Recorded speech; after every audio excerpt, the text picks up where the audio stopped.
नमस्कार प्रिय बालकों और बालिकाओं, स्वागत है आपका दोबारा।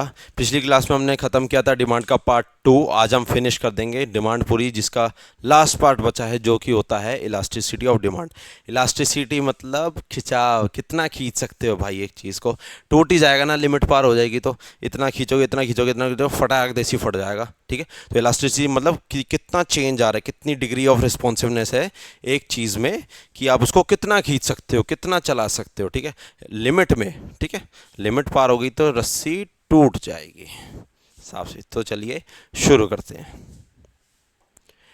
कंसेप्ट क्या है इलास्टिसिटी ऑफ डिमांड का। ठीक है, ये हम फटाफट पढ़ेंगे और बहुत ही छोटा चैप्टर है, फटाफट पूरा हो जाएगा।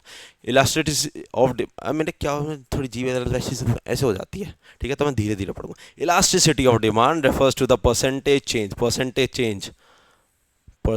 Change in demand for a commodity with respect to percentage change in any of the factors affecting demand for that commodity। इसका मतलब ऑब्वियस है कि हम गिवन गुड्स का जो प्राइस है वो कंसिडर बिल्कुल भी नहीं कर रहे हैं इलास्टिसिटी ऑफ डिमांड में। ठीक है, तो इसका क्या हो जाता है elasticity of demand, percentage change in demand for x. ठीक है, क्वांटिटी डिमांड नहीं लिखा तो डिमांड लिखा है, इसका मतलब क्या है, अदर फैक्टर्स इन्वॉल्व हैं। ठीक है, तो इसमें upon divide percentage change in a factor affecting the demand, की कोई भी हो सकता है, सब्सटीट्यूट गुड हो सकता है, हमारा कॉम्प्लीमेंट्री गुड्स हो सकता है, income in the case of normal good हो सकता है, इंफीरियर गुड्स हो सकता है, टेस्ट एंड प्रेफरेंसेज हो सकते हैं, expectation of rise in price in the future हो सकता है। ठीक है, और बहुत सारे रीज़न हो सकते हैं, तो उसकी वजह से क्या है, डिमांड में फ़र्क आता है। ठीक है, तो इसका नेगेटिव होता है रिलेशनशिप, ये तो आपको नेगेटिव इसका नहीं होता, वो तो क्वांटिटी डिमांड का होता है, इसका तो डिपेंड करता है। सब्सटीट्यूट के केस में क्या होता है, पॉजिटिव हो जाता है। कॉम्प्लीमेंट्री के केस में क्या हो जाता है, नेगेटिव हो जाता है। Income in case of normal good के केस में क्या हो जाता है, पॉजिटिव हो जाता है। ठीक है, और income in case of inferior good में नेगेटिव हो जाता है। तो इस पर तो वेरी करता है बहुत। ठीक है, तो हमारे इसमें जो करिकुलम है 11th का इकोनॉमिक्स का, माइक्रो इकोनॉमिक्स का, उसमें क्या है ये नहीं है, सिर्फ क्या है हमारी प्राइस इलास्टिसिटी ऑफ डिमांड है। ठीक है, ये पढ़ना है हमें इस बार। क्रॉस इलास्टिसिटी ऑफ डिमांड भी है, वरना हमारी इनकम इलास्टिसिटी ऑफ डिमांड भी होता है, पर वो क्या है हमारे लेवल में नहीं है। हम क्या पढ़ेंगे, सिर्फ प्राइस इलास्टिसिटी ऑफ डिमांड। अभी हमने बता दिया इलास्टिसिटी मतलब क्या होती है, ए डिग्री ऑफ रिस्पॉन्सिवनेस, कि क्या रिस्पॉन्स कर रहा है किस डिग्री पे। 1 डिग्री पे चेंज है तो कितना रिस्पॉन्स कर रहा है, 10 डिग्री पे चेंज है तो कितना। ठीक है, ऐसे मतलब डिग्री ऑफ रिस्पॉन्स, मतलब तुम जितना करोगे उसका रिस्पॉन्स मैं बताऊंगा, मैं अपने हिसाब से कितना करूंगा, मैं अपनी डिग्री खुद सेट करता हूँ। ठीक है, तुम 1 मारोगे तो मैं 100 मारूंगा। ठीक है, वो मेरे ऊपर है, या तुम 1 मारोगे मैं 1 भी नहीं मारूंगा, वो मैं गांधी भी हूँ गोडसे भी हूँ भाई, इस पर बहस मत कर लेना बिल्कुल भी। ठीक है, तो ये क्या है, बिल्कुल डिपेंड करता है गुड के नेचर पे, कि उसकी औकात क्या है रिस्पॉन्स करने की। ठीक है, नेसेसिटी गुड है या फालतू का गुड है, गिफन गुड है, इन्फीरियर है, वो सब अभी फटाफट क्लियर हो जाएगा with graph and table and your formula. ठीक है, प्राइस इलास्टिसिटी ऑफ डिमांड क्या होती है, प्राइस इलास्टिसिटी आ गया तो प्राइस आ गया तो ऑटोमेटिकली क्या हो जाएगा, क्वांटिटी डिमांड का हमारा कॉन्सेप्ट आ जाएगा यहाँ पर। ठीक है, यहाँ पर प्राइस आ गया। ठीक है, demand for a commodity with reference to change in the price of such commodity. Such commodity भी इसमें गिवन कमोडिटी है भाई, बहुत नाम होते हैं इसके, तो ध्यान से देखना। Such commodity, a commodity, given commodity, related commodity, तो ये सब बहुत ही ज़्यादा इंपॉर्टेंट कंसेप्ट होते हैं, बिल्कुल क्लियर रखना। ठीक है, तो इसमें सच कमोडिटी मतलब उसी की बात कर रहे हैं, तो क्या हो गया, गिवन गिवन कमोडिटी की ही बात कर रहे हैं। ठीक है, एग्जांपल के तौर पे क्या लेता हूँ, the price of elasticity of demand is -2, मान लेते हैं ये है -2, तो इससे क्या क्या फ़र्क हो सकता, क्या क्या पता चल सकता है, कि इसमें फॉर्मूला लिखा हुआ आ गया, मैं यहीं लिख दूँ फिर। हाँ, तो आगे फॉर्मूला लिखेंगे हम इसमें। ठीक है, कि मान लो इसमें क्या लिखा हुआ है, अगर 1% फॉल इन प्राइस है, कि प्राइस क्या है 1% गिर रहा है, 1% क्या है गिर रहा है, तो इसका क्या मतलब होगा, अगर -2 हमारी प्राइस इलास्टिसिटी है, ये अब आपको क्लियर हो जाएगा आगे फॉर्मूले से मैं सब बता दूंगा। तो इसमें क्या पता लग रहा है, हमारी जो क्वांटिटी डिमांड है उसमें कितने परसेंट का इंक्रीज आ रहा है, 2% का। या इसके केस में क्या हो सकता है, प्राइस अगर 2% से बढ़ रहा है, ठीक है, तो क्या होगा क्वांटिटी डिमांड में, क्या leads to 2%, 1% fall in price, 1% fall in price leads to 2% rise in quantity demand, और 1% rise in price, 1% क्योंकि बताया फॉर्मूला बताऊंगा अभी क्या है, 1% rise in price leads to 2% decrease in demand। ठीक है भाई। अब पता चल जाएगा आपको फॉर्मूले से, जिसको हम क्या बोलते हैं, ये अभी दिमाग में रखना है कि मैंने क्या बोला है। इसको बोलते हैं परसेंटेज मेथड। हम इसमें बात करेंगे एक, ये हमारा पहला मेथड है जिससे हम इलास्टिसिटी ऑफ डिमांड को फाइंड आउट करते हैं। ठीक है, इसमें क्या होता है हमारा, पहले मैं बेसिक फॉर्मूला लिख लेता हूँ। ED, not enforcement department, elasticity of demand, जो कि नेगेटिव होती है। क्यों? क्योंकि negative relationship between price and quantity demand है। तो इसका क्या फॉर्मूला होता है, माइनस, ये हम हाइपोथेटिकली लगा देते हैं क्योंकि आंसर हमेशा माइनस में ही आएगा। इसमें क्या होता है, फिर हम एब्सोल्यूट वैल्यूज ले लेते हैं कि चेंज इन क्वांटिटी डिमांड क्या है, -2%, तो हम 2 ले लेंगे वहाँ से, और राइज इन प्राइस है तो वहाँ से सिर्फ 1 ले लेंगे, तो 2/1, तो ऑटोमेटिकली वो -2 आ जाएगा। माइनस भी नहीं लेंगे तो माइनस तो है ही, मतलब माइनस तो आएगा ही आएगा। क्यों? क्योंकि नेगेटिव रिलेशनशिप है। प्राइस कम होगा, प्राइस माइनस में होगा तो क्वांटिटी डिमांड प्लस होगी, तो माइनस तो है। अगर प्राइस प्लस होगा तो क्वांटिटी डिमांड माइनस होगी, तो माइनस तो रहेगा ही, तो इसलिए हम पहले ही माइनस ले ही लेते हैं। फिर हम आराम से यहाँ लिखते हैं percentage change in quantity demand for X upon में percentage change in price of given good. ठीक है, ये हमारा होता है परसेंटेज चेंज में फॉर्मूला। ठीक है, अब इसमें क्या करेंगे, हम एक बार थोड़ा सा डिवाइड करके अच्छे से पढ़ लेंगे, फिर हम डेफिनेशन को अच्छे से जैसे ये पार्ट है, अगर इसको हम अलग कर दें तो ये कैसे फाइंड आउट होता है।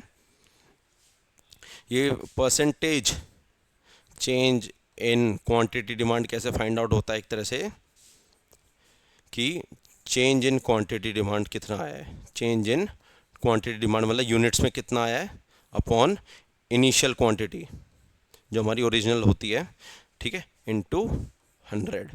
इससे क्या है, हमारा percentage change in quantity demand आता है। और इसमें अब क्या करेंगे भाई कि चेंज इन क्वांटिटी डिमांड कैसे फाइंड आउट करते हैं, तो इसका तो बड़ा, अगर आप किसी को चेंज को अगर आपको मेजर करना है तो साफ सीधा क्या फॉर्मूला होता है भाई, अगर चेंज इन क्वांटिटी डिमांड को पता करना है, क्या होता है, न्यू कमोडिटी या जो चेंज के बाद जो हमारी यूनिट्स बिक रही हैं, ठीक है, माइनस, अरे यार क्यू से डिनोट करना था, मैं तो क्यू डी कर रहा हूँ भाई, इसको क्यू से डिनोट करना है, या मैं लिख देता हूँ, नहीं तो फिर थोड़ी सी कन्फ्यूजन हो जाएगी। क्यू से डिनोट करते हैं इसको, अगर हम जब भी ग्राफ पर मेजर करते हैं, क्यू डी फिर ज़्यादा लंबा एब्रीविएशन हो जाती है, इसलिए हम क्यू ही करेंगे। ठीक है, इसमें हम बात करेंगे। ठीक है, तो percentage change in quantity demand, ठीक है, ये कैसे आता है, change in Q D upon Q0 into 100। Q0 हमारी क्या होती है, इनिशियल क्वांटिटी, और ये कैसे फाइंड आउट होता है, यहाँ पर चेंज इन Q कैसे फाइंड आउट होगा, Q1 मतलब new new quantity demanded minus old, ये मतलब इनिशियल, ओल्ड या फिर इनिशियल, ये आपको सब फॉर्मूले में गिवन होता है। तो इससे क्या फाइंड होता है, percentage change in quantity demand. वहीं अगर हम बात करें परसेंटेज चेंज इन प्राइस कैसे फाइंड आउट होगा भाई, या तो गिवन दिया होता है या तो हमें निकालना पड़ता है। ठीक है, इन प्राइस कैसे होता है, same change in price upon initial price, जहाँ से इनिशियल प्राइस क्या होता है हमारा, जहाँ से प्राइस बढ़ता है या कम होता है। ठीक है, जब हमने P0 लिखा था पिछले क्लासेस में, और यहाँ चेंज इन प्राइस भी सेम फाइंड आउट होगा। चेंज इन प्राइस कैसे फाइंड आउट होगा, न्यू प्राइस की चेंज होने के बाद क्या प्राइस हुआ है, माइनस इनिशियल प्राइस की पहले क्या प्राइस था।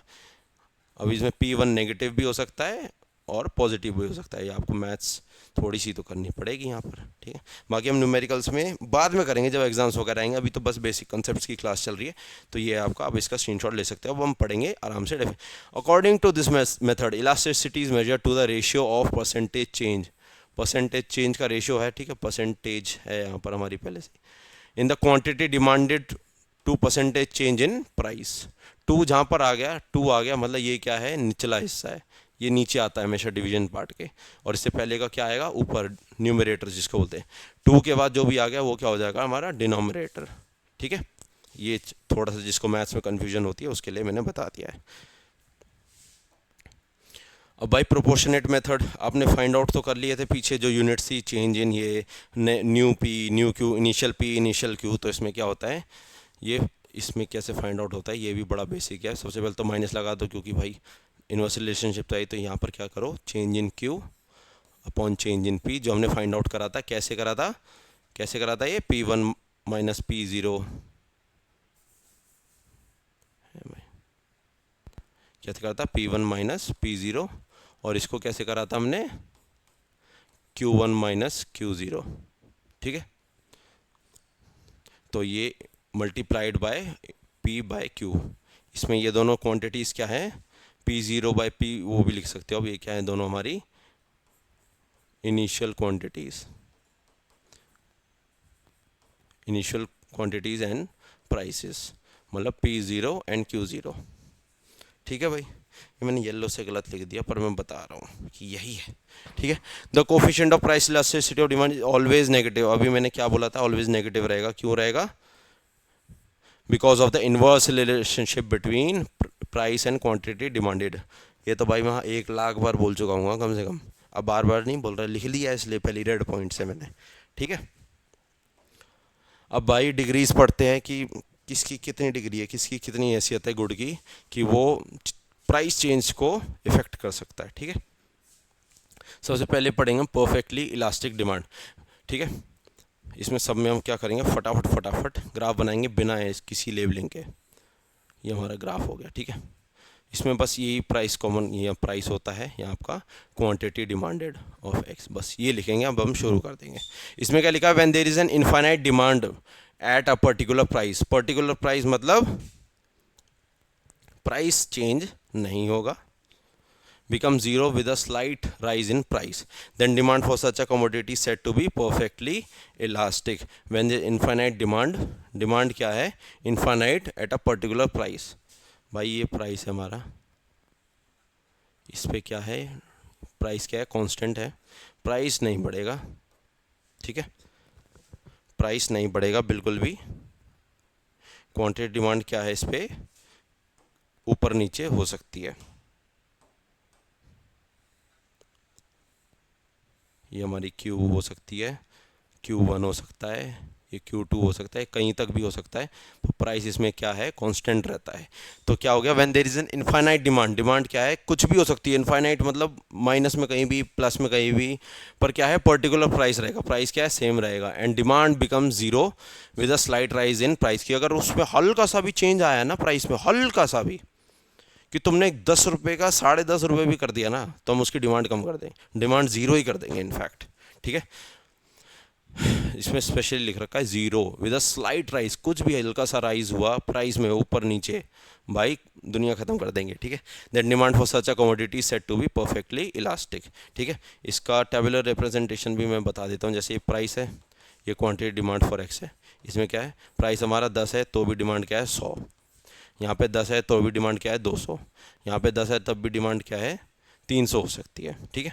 पर जैसे ही 9 या 8 हुआ प्राइस, या 11 हुआ, डिमांड फिनिश, ठीक है। ये होता है इसको परफेक्टली इलास्टिक। तो इसका फॉर्मूले में अगर हम पुट करेंगे, चेंज क्या हो सकता है, चेंज तो कुछ भी हो सकता है। तो माइनस में चेंज एनीथिंग 1 2 3 कुछ भी हो सकता है, ठीक है। अपॉन में अगर जीरो है तो इसको क्या बोलते हैं, इनफाइनाइट हो जाएगा, नॉट डेफिनेबल, ठीक है। तो इसमें ईडी क्या होती है हमारी, इनफाइनाइट, सिंपल। अब ऐसे ही बिल्कुल उल्टा केस पढ़ते हैं, ठीक है। इसमें क्या है, फटाफट से ग्राफ बनाते हैं। ये सब स्टॉप कर करके देख लेना, ठीक है भाई। फटाफट से क्या लिखना है, price of X, quantity demand for X. इसमें क्या लिखा हुआ है, when there is no change in demand with change in price, कि प्राइस कुछ भी हो जाए, डिमांड फर्क नहीं पड़ेगी उसकी, ठीक है। प्राइस उसका चाहे 1 लाख रुपए हो जाए या 1,000 रुपये हो जाए, डिमांड पे कोई फ़र्क नहीं आएगा। डिमांड ऐसी है, सीधी खड़ी हुई तो खड़ी हुई ही रहेगी, ठीक है। प्राइस में चाहे कितना भी चेंज आ जाए, प्राइस कम हो जाए या प्राइस बढ़ जाए, कोई फ़र्क नहीं आएगा, हमारी डिमांड इतनी ही रहेगी, मतलब रहेगी, हम नहीं लेंगे। तो ये गुड्स होते हैं जिनकी परफेक्टली इनइलास्टिक डिमांड होती है। तो इसको हम सिंपली अगर देखें तो इसमें क्या है, अगर प्राइस ऑफ एक्स है, यहाँ पर क्वांटिटी डिमांड ऑफ एक्स है, प्राइस क्या है, तुम 10 कर लो तब भी हमारी डिमांड क्या रहेगी, 100 रहेगी। तुम 20 कर लो तब भी हमारी क्वांटिटी डिमांड क्या रहेगी, 100 रहेगी। तुम 30 कर लो, 300 कर लो, कुछ कर लो, तब भी क्वांटिटी डिमांड क्या रहेगी, 100 ही रहेगी। तो अगर हम इसको फॉर्मूले में पुट करके वेरीफाई करें तो क्या हो जाएगा, ये माइनस तो है ही, इसमें क्या है फ़र्क, क्वांटिटी डिमांड में क्या है, कोई फ़र्क नहीं आएगा।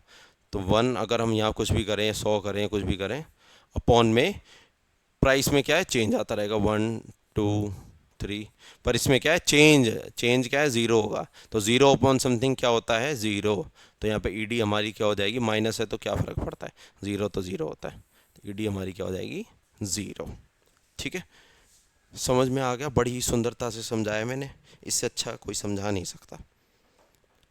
हाईली इलास्टिक डिमांड क्या होती है, अभी हमने परफेक्टली इलास्टिक तो कर ली कि भाई हिलेंगे नहीं। हाईली इलास्टिक मतलब हिल जाएंगे पर इतने भी नहीं हिलेंगे, थोड़े सख्त तो हैं कि इतने नहीं लेंगे। When percentage change in the quantity demand is more than percentage change in price. ठीक है, इसको ध्यान में रखना। Then demand for such commodities set to be highly elastic, या हम इसको इलास्टिक भी बोल सकते हैं सिर्फ नॉर्मल। ठीक है, जिसकी डिमांड थोड़ी सी छुई मुई होती है, इसको हम छुई मुई बोल सकते हैं इलास्टिक को, कि भाई ये तो छुई मुई है, छुई मुई। ठीक है, हल्की सी बात पे भड़क जाता है कि भाई हल्का सा तूने प्राइस वाइस चेंज करा और डिमांड ऐसी बढ़ा देगा बिल्कुल एकदम। ठीक है, या कम कर देगा।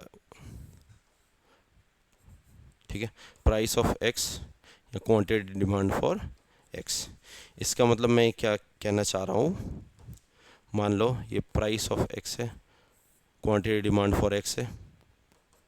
ठीक है, अगर प्राइस 10 है, डिमांड मान लो 100 है। प्राइस क्या है, क्या कह रहे हैं इसमें, when the change in is more than percentage change, इसमें परसेंटेज मान लो 2 का है, 8 इसमें क्या है, तो इसमें 20% कम हुआ है, पर इसमें क्या मान सकते हैं हम, ये 150, कि भाई 50% बढ़ा दिया। क्या कह रहे हैं, इसका मतलब क्या है कि ये तो 50% से बढ़ा दी, और चेंज बस कितना आया था, 20% का आया था नेगेटिव में, तो ये तो नाइंसाफ़ी हुई ना। या फिर अगर प्राइस क्या है 12 कर दिया, चलो 11 ही कर दिया कि 10% की करा, तो उसमें डिमांड क्या कर दी इन्होंने, इतनी कम कर दी भाई कि मान लो 20 ही आ गई डिमांड। ठीक है, तो इसमें क्या कर दिया इन्होंने कि 80% घटा दिया, सिर्फ क्या करने पे, 10% प्राइस बढ़ाने पे। तो ये मतलब बहुत ही छुई मुई है कि हल्का सा कुछ भी कर दो ऐसा भड़क जाएगा, इलास्टिक जो होगा जिसकी डिमांड जिस गुड की ऐसी भड़क जाएगी कि भाई बहुत चेंज आ जाएगा। ठीक है, ये हमारी मान लो इनिशियल क्वांटिटी है कि P0 Q0। अभी मैंने क्या बताया, जैसे हल्का सा क्या हुआ, प्राइस क्या हुआ, हल्का सा कम हुआ भाई, इतना थोड़ी करा था, 8 करा था, और डिमांड क्या आ गई भाई, बिल्कुल 150 कर दी। थोड़ा सा पीछे लो इसको, क्या 150 कर दी भाई। ठीक है, ये तो हल्का सा ही बढ़ा था, और हल्का सा ही कम हुआ था, हल्का सा बढ़ा दिया तो तब भी भड़क गया यार कि तू 11 हो गया, तब भी क्यों बिल्कुल ही कम कर दी एकदम। तो इसमें क्या हो जाएगा, हमारा कर्व जो है, हमारा कर्व क्या हो जाएगा, स्टीप हो जाएगा, फ्लैट, सॉरी फ्लैटर हो जाएगा। हमारा कर्व क्या है, फ्लैटर हो जाएगा भाई, फ्लैट हो गया एकदम। ठीक है, इसमें अगर ईडी में हम रखें तो कुछ भी, अगर हम इसका मान लो इसके इसका एग्जांपल लेते हैं कि कितना हुआ, कितना परसेंटेज इन क्वांटिटी डिमांड कितना आ गया, 50, और कितना चेंज आया था, 20, तो 5/2 जिसको बोलते हैं, 5/2 को अगर हम उसमें करें तो ये हो जाएगा 2.5। तो ये क्या हुआ, ग्रेटर देन 1। तो हमेशा हाईली इलास्टिक डिमांड में क्या रहेगा, ईडी ग्रेटर देन 1 रहेगा। माइनस हाइपोथेटिकल है तो इसको मत करना कि माइनस है तो 1 से बड़ा कैसे हो सकता है, या 0 से बड़ा कैसे हो सकता है। तो इसमें ईडी का नेचर बताया कि ग्रेटर देन 1 ही वैल्यू, एब्सोल्यूट वैल्यू इसको बोलते हैं, एब्सोल्यूट वैल्यू। एब्सोल्यूट वैल्यू जो आएगी हमारी वो 1 से ग्रेटर ही आएगी। ठीक है, नेगेटिव तो हमारा साइन है वो तो रहेगा ही, वो तो हमारा रिलेशनशिप डिफाइन कर रहा है, पर एब्सोल्यूट वैल्यू क्या है, एक से हमेशा ज़्यादा आएगी। सेम ऐसे ही हाईली इन इलास्टिक में, ये मान लो इसको फ़र्क नहीं पड़ता, तुम भाई कुछ भी करते रहो, मैं इतना लेस इलास्टिक, इसको हम क्या बोलते हैं, इन इलास्टिक। ठीक है, तो ये क्या आएगा यार, तुम कुछ करते रहो, मेरा दिमाग मत ख़राब करो तुम, मैं अपना हिसाब से चेंज होऊंगा। ठीक है, मुझे ज़्यादा फ़र्क नहीं पड़ता तुम्हारी बातों से या कुछ भी। तो हाईली इन इलास्टिक हूँ भाई, मेरे को नहीं फ़र्क, इन इलास्टिक हूँ, मैं खींचता ही नहीं हूँ, तुम खींचो मैं खींचूंगा ही नहीं। तो उसमें हम क्या कर सकते हैं जैसे दोबारा हमने ये बनाया कि भाई पहले तो 10 पे 100 है, तुमने आधा प्राइस कर दिया, तब भी क्या ठीक है, मुझे नहीं ज़रूरत इस गुड़ की, मैं तो 110 ही बढ़ाऊँगा। और प्राइस क्या डबल कर दिया, कर दो यार, कितना कम कर दूँगा, 80 कर दूँगा 100 का। तो इसमें क्या डिफाइन कर रहा है, ये बिल्कुल सुस्त वो है, इसको नहीं फ़र्क पड़ता कि भाई यहाँ पर इसमें क्या हुआ है कि भाई 50% का डिक्लाइन आ गया प्राइस में, तब भी इसने क्या करा, 10% अपनी क्वांटिटी डिमांड बढ़ाई। और यहाँ क्या हुआ कि डबल प्राइस कर दिया, मतलब 100% से क्या है प्राइस बढ़ चुका है, पर इसकी डिमांड क्या हुई है, सिर्फ 20% कम हुई है। तो ये है हाई लेस इलास्टिक, मतलब इन इलास्टिक है, बिल्कुल नहीं खींचूंगा भाई। तुम कर लो क्या करोगे, D2 में डीट रहूँगा, कर लो क्या करोगे। तो इसमें अगर हम फॉर्मूले में एक केस को भी लें, जैसे मान लो इसमें ऊपर वाला, इसमें ये वाला ले लें कि प्राइस हमारी क्वांटिटी डिमांड कितने से बढ़ी है, बस घटी है 20% से, ऊपर प्राइस में चेंज कितना है 100%, तो 1/5 कितना हो गया 0.5, तो 0.5 मतलब लेस देन 1। तो हमेशा इन इलास्टिक के केस में या लेस इलास्टिक डिमांड के केस में ईडी क्या है हमारा, लेस देन 1 ही रहेगा एब्सोल्यूट वैल्यू में। ठीक है जी, समझ में आ गया बिल्कुल अच्छे से। ठीक है, तो हमारे मैं ग्राफ भी बना ही देता हूँ।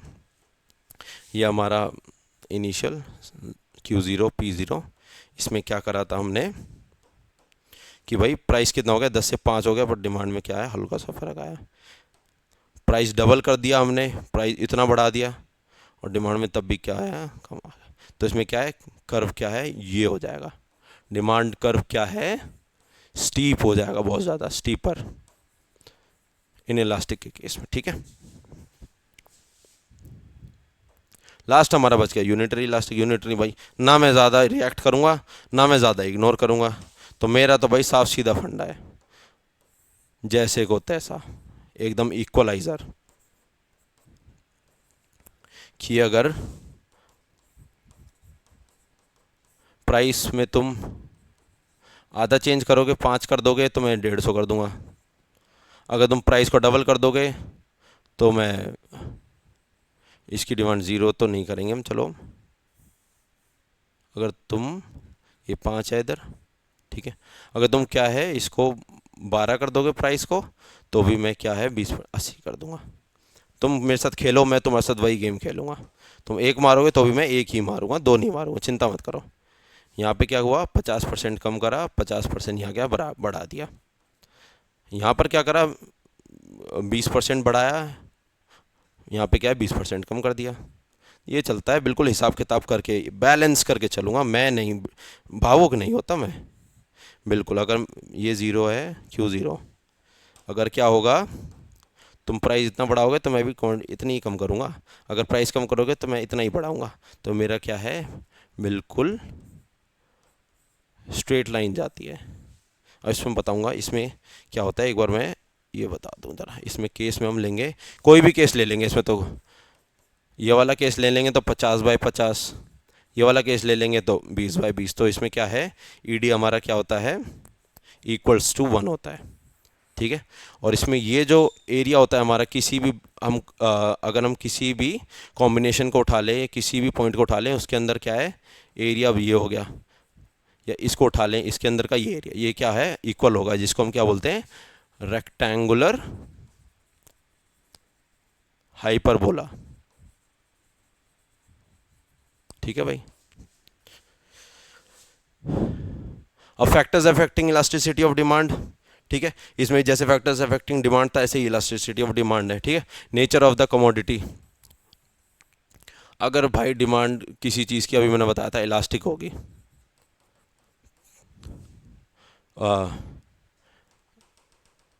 Nature of commodity. ठीक है, इसमें क्या होता है हमारा, पहला बेसिक नेसेसिटी गुड्स, और कोई चीज़ हमारी नेसेसिटी है भाई, लेनी है, तो उसमें क्या डिमांड हमारी क्या होती है, इनइलास्टिक होती है, कि भाई नमक का प्राइस तुम चाहे 400 कर दो चाहे 40 कर दो, हम खरीदना तो है यार हमें, चाहे हमें कुछ भी करना पड़े। पर यहाँ ही अगर हमारी वो लग्जरी है या कंफर्ट है, लग्जरी है कंफर्ट है, तो उसमें क्या होगा, हमारी डिमांड इलास्टिक होगी, कि भाई कंफर्ट की चीज़ है, गोल्ड अगर 50 से 30 का होगा तो हम ठीक है बाद में ले लेंगे, अभी तो नहीं ले रहे।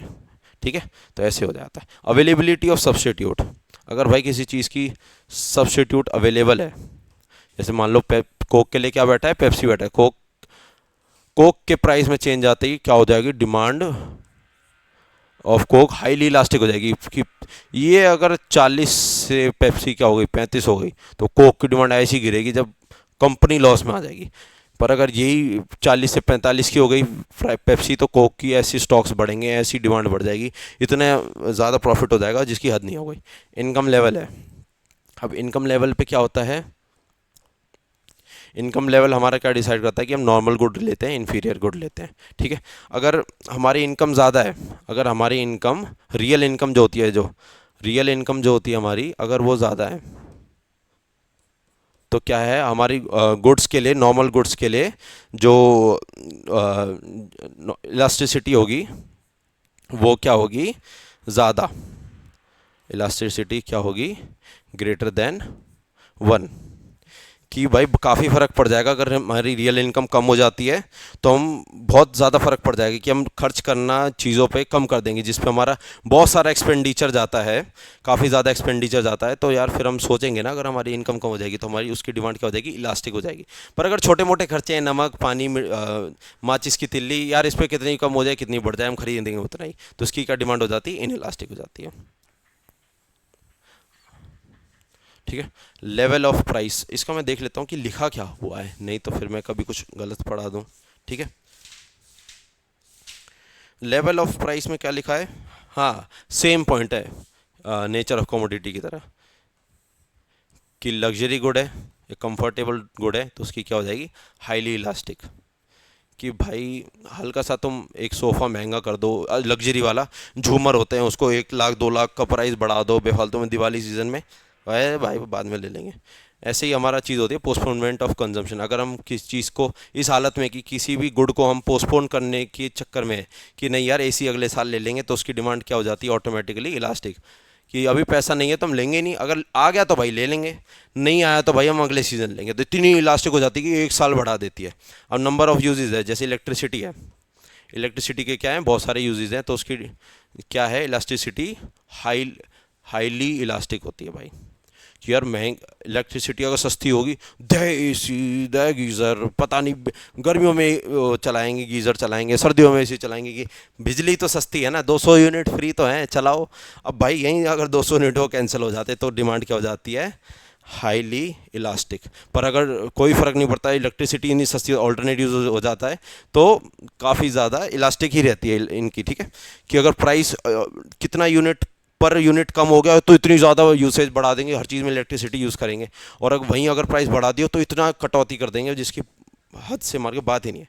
शेयर इन टोटल एक्सपेंडिचर, जिस पे शेयर, जिस भी गुड पे हमारा शेयर बहुत ज़्यादा जाता है उसकी इलास्टिसिटी क्या होती है, इलास्टिक होती है, हाईली इलास्टिक होता है। कि भाई जिस पे हम मान लो ट्यूशन फीस है बच्चे की हमारे, तो वो क्या है 5,000 से 10,000 हो गई है, तो क्या है भाई इसके लिए इलास्टिसिटी बहुत ज़्यादा होती है। कि भाई हम अगर ज़्यादा खर्च कर रहे हैं तो हम इसकी डिमांड को क्या बोलते हैं इसमें, ग्रेटर होगा, तो हाँ वही मैं कह रहा हूँ कि इलास्टिक ही होता है। कि अगर आपकी बच्चे की ट्यूशन की फ़ीस 5 से क्या हो गई 8,000 हो गई, तो क्या है इसमें बहुत फ़र्क आ जाता है यार, हमारा काफ़ी ज़्यादा, मान लो 40% जो आपकी सैलरी है वो बच्चे की पढ़ाई के ऊपर ही आएगी, तो उस पर हाईली इलास्टिक हो जाएगा यार, काफ़ी कुछ अब सेक्रीफाइस करना पड़ जाएगा क्योंकि हमारी लार्ज पोर्शन ऑफ इनकम जा रही है, ठीक है। और वहीं अगर छोटा मोटा खर्चा कि महीने में 5 किलो आटा लाना है 400 रुपये का, तो चाहे आपकी सैलरी 20,000 हो चाहे 50,000 हो, 40 किलो आटा, 4 5 6 किलो आटा आप ले आओगे जितने आपकी यूज़ होती है, तो उसकी क्या डिमांड होती है, इन इलास्टिक। भाई हम इसको हिला ही नहीं सकते कि हमारी कितनी इनकम, आटा तो खाना पड़ेगा। पर ट्यूशन फीस में क्या है, ट्यूशन उसका हटवा देंगे भाई, और क्या, खुद पढ़ाएंगे खुद पढ़ेंगे खुद पढ़ाएंगे, तो इससे क्या है, डिफाइन होता है। टाइम पीरियड क्या है, टाइम पीरियड क्या है, जिस जो गुड ड्यूरेबल होता है या कुछ भी होता है उसकी डिमांड क्या हो जाती है, हाईली इलास्टिक हो जाती है। कि ये ज़्यादा दिन तक टिक सकता है, ठीक है, तो इसकी क्या डिमांड हो जाती है, इलास्टिक हो जाती है। वरना कम टाइम पीरियड होता है, इन इलास्टिक हो जाती है, ठीक है। शॉर्ट पीरियड इन इलास्टिक, बिल्कुल सही बोला मैंने, मैं एक बार चेक कर लेता हूँ तब भी, ठीक है। और लास्ट आती है भाई हैबिट। हैबिट में आप दारू सिगरेट कुछ भी रख सकते हो, हैबिट। अगर कोई भी गुड आपका हैबिचुअल है, ठीक है, तो हैबिचुअल है तो उसकी आप डिमांड क्या है, हिलाना नहीं चाहोगे, हाईली इन इलास्टिक। यार मुझे डेली पैग चाहिए तो चाहिए ऑफिस से आकर, अगर मेरे को दिहाड़ी मिलती है तो मैं क्या है पौवा तो लगाऊंगा चाहे कुछ हो जाए, तो ये ऐसे लोगों के क्या है, ढीठ है। ढीठ मैंने क्या कहा था, इनइलास्टिक होते हैं कि तुम प्राइस कुछ कर लो, पौएगा 100 से 200 कर लो, वो अपनी दिहाड़ी खर्च करेगा ही करेगा उसमें। 100 की 200 की बोतल है तो 500 रुपये कमाए तो 200 रुपये दारू में देगा क्यों? क्या हैबिट है भाई, क्या है, आदत है, नहीं छूटती, गंदी हो चाहे अच्छी हो। अच्छी तो छूट भी जाती, गंदी नहीं छूटती, है ना। तो वो क्या होते हैं, हाईली इनइलास्टिक पीपल। जब भी आपको कोई अब ढीठ इंसान मिले, आप इससे याद रखने, उसको इनइलास्टिक बुलाओ। और कोई भी छुई मुई सा मिले कि अरे भड़क जाता है, अरे बड़ा ही जल्द विश्वास कर लेते हैं, मतलब हर चीज़ में बहुत ही ज़्यादा रिएक्टिव है, तो उसको आप क्या नाम दे सकते हैं, इलास्टिक नाम दे सकते हैं। ठीक है, तो इससे आपको क्या है। और कोई आपका ऐसा दोस्त है कि जो बिल्कुल सही करता है, जैसे मेरी तरह, कि ज़्यादा किसी चीज़ पे रिएक्ट नहीं करता, बहुत ही शांत स्वभाव से हर चीज़ का आंसर देता है, तो उसका आपको क्या नाम दे सकते हो, यूनिटरी इलास्टिक। तो ठीक है, ऐसे आप एग्जांपल से आपने याद कर सकते हो। आई होप कि इस क्लास खत्म हो चुकी है। थैंक यू सो मच टिके रहने के लिए। अब मिलते हैं नेक्स्ट क्लास में, जिसमें हम स्टार्ट करेंगे प्रोडक्शन। ठीक है, जब तक अपना ध्यान रखिए।